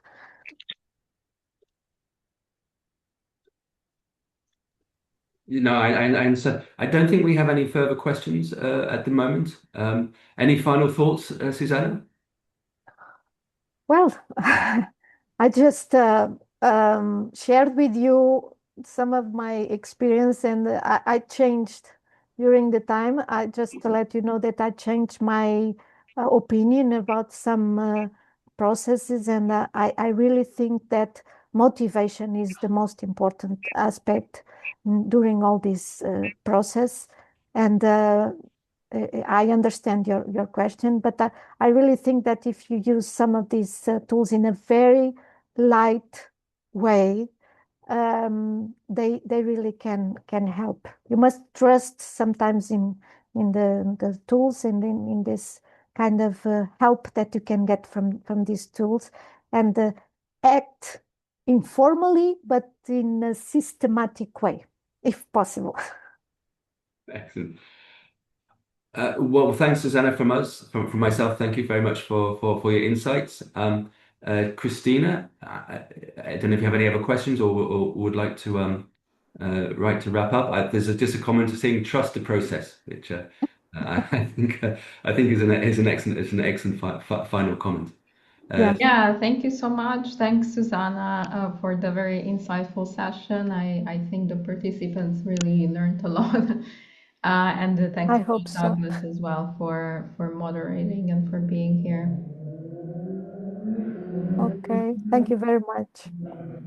Well, thank you from us as well. Thank you for everyone, and of course, Susanna. I assume Susanna and myself, we're available for any questions, of course, but as they come up. Yes, you can. Again, So thank we you, will Susanna. also Thank you, everyone. we will be sharing the slides and the recording as said. And don't forget, so next week, Thursday, at the same time, we have another session also with SPI focusing on AI and how business incubators can use various technologies and tools. Thank you so much.